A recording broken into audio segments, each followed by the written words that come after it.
Do you have problems with delegation? If you do, let me see if I can help you out just a little bit. I'm the type of individual that has OCPD as well as ADHD. And with my OCPD, I have a really hard time delegating. Before I knew I had any disorder, I always had an issue with jumping around from task to task, and that definitely contributed to my issues with delegating because I was never just on a strict path where I could bring somebody in and say, "This is what we're doing for the next 6 months to a year." I would always be, okay, I'm doing this today, and then in 2 days, I need you to hop over here, and in a week, I need you to hop over here, and it just became a mess. So I blamed a lot of that on my ADHD. Well, with the OCPD, the delegation is a lot deeper. My delegation issues, I really, really don't know exactly where it started, but you might see it in school. If you're that person that there's a school assignment and you have to do a group assignment, you might be the person who wants to take on the whole burden. You might be the person in the home that wants to take on all of the burden. The person at your job where anytime something comes up, you want to be the person that takes it on. I was all of these different things. I did it. And it made it really hard for me when I got into the business world. When I wanted to try to start my own business, I didn't know how to properly delegate. I always had issues with keeping people on board so people would jump ship because I wasn't doing a great job delegating, or I wouldn't be satisfied. I wouldn't be satisfied with the results, and I would wind up just doing the work again myself. So I broke it down into three different areas, and I'll try to keep this brief. But I really think that with delegation, let me see if I can go ahead and show my camera. With delegation, if you go to theocpdcoach.com/resources, you're going to see a document called Expectation Manager right here. And in this document, it is broken up into what we have as the must haves or MVP, and then our nice to haves above and beyond. Because I started realizing that we naturally, we naturally don't have a very good way of communicating what we need to other folks. However, it's even worse internally. And that is where it got a little deep for me because I always thought it was just external. But I broke it down into these three categories. When we have a hard time delegating, it's because our definition of done is unclear or undefined, unrealistic, and unfair. It could be any of those three: undefined, unrealistic, unfair. Let me go backwards. Unfair. I have, and I'm talking internally right now, I have this expectation for some reason as a game developer that my games need to be on the level of Rockstar. And that is now I don't have it as much because I'm much more grounded. But this was my natural disposition. I honestly thought that any game I made had to be at the level of Rockstar. I didn't want to have any bugs. I wanted to have the best soundtrack. I wanted to have the best assets. I wanted to have just the perfect game.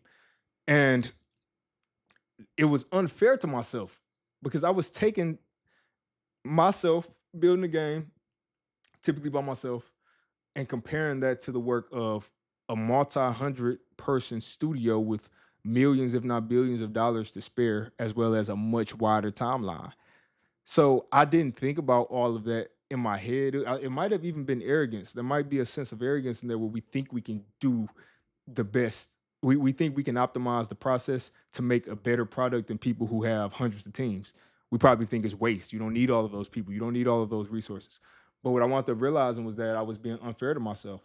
And if I was being unfair to myself, how unfair was I being to other individuals when I asked them to do things? Did I have that same insane expectation on them where I thought that they should be doing work at this quality or this level, even though they had only been doing work for X amount of time?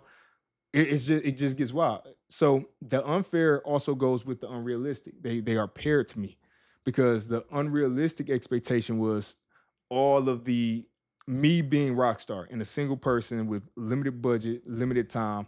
Me building a rock star game is unrealistic.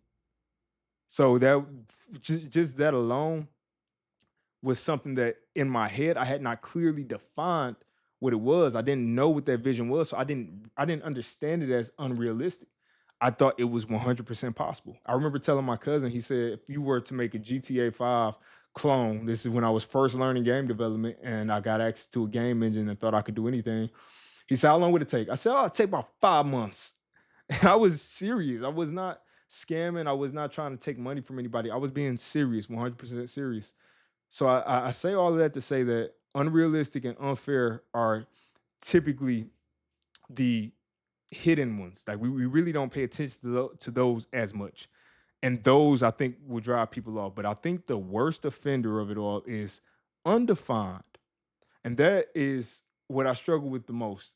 I never had a clear definition of what I needed. I always thought that people could get inside of my head, see what I had in mind, and then bring it to life. So I had poor communication skills because of that. And it's the same thing with OCPD. If you have perfectionism, you don't really have a definition of perfection in your head. I'm confident that you probably don't have a clear definition of perfection, absolute perfection. Because I think when you even when you get that, what you think you have in your head, there's always going to be that 1% that you didn't think of. So it's still not perfect because you didn't get that 1% in. You didn't account for it. That is where this document here comes into the picture. Because this expectation manager, I built this on my site. You can print it out and you can get access to it. You get to define whatever the task is or whatever the initiative is. You get whoever is given the work, and then whoever's going to do the work. But then you have these must haves. These are all of the things that need to be done for this thing to be considered complete. And then you have nice to haves. And these are all of the things that would be cool to add on. This is what we do in the business world, and especially in the tech world. We have MVPs when we are rolling out projects. What is required for this thing to be rolled out? And then anything else can be added on after the fact so we don't have this thing in holding forever. And what I wanted to give you an example of real quick is cleaning the kitchen. I always use this as my example because I think it's just so fitting. If you ask somebody to clean the kitchen in your head, if you just say, "Hey, baby, can you clean the kitchen?" In your head, you are going to have a different expectation for what cleaning the kitchen is than the person you just asked. More than likely, even if it's off by 1%. And in your head, you might be thinking, okay, cleaning the kitchen is wiping the stove down, cleaning the refrigerator out, sweeping and mopping, washing every single dish, wiping the sink out, putting all of the wet dishes up after the fact. So you have a whole process, cleaning the backsplash, whatever the case might be, wiping the microwave out. But somebody else, when you just say clean the kitchen to them, they might just think, okay, cool. I need to wash the dishes, I need to sweep them up, and I need to wipe the stove off. And that might be it. Now, that's not to say that either one is the right or wrong way. To each his own. But to each their own. But what I will say is that if you have this expectation measure or this type of document or process, you can have that communication together and set that expectation so that you're on the same page. Because what you would hate to have happen, and what happens a lot with OCPD, is we have that grand idea in our head of perfection or a super efficient outcome, and we put that on the other person. So all of the things that I expected to be done with the kitchen that I did not communicate, if my significant other does not do those things, now I'm feeling disappointed, or I'm feeling like you didn't pull your weight. Whatever the case might be, you just have different emotions that might come with that, or different thoughts. And that might not be the case. They were not intentionally trying to derail you, or not do their part, or whatever the case might be lazy. They just didn't have that clear understanding of what you needed. So it's on you. You have to fix that communication and give them clearly defined tasks or milestones to do, and do it for yourself as well. I recommend that you do this internally. I actually had this document because I wanted to do it for myself as a father and as a husband. What were the must haves as a father? What were the must haves as a husband? And then what were the nice to haves for all of them? You do it for your career, your job, and make sure you are in alignment with your manager on what this expectation measure is. It's almost like a job description, but you get an understanding of what is required from you and what are nice to have. You can use this anywhere.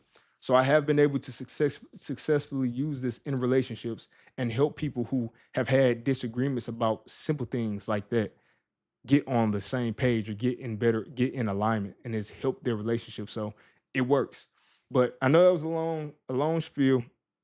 Just make sure if you are trying to improve your delegation skills, look internally.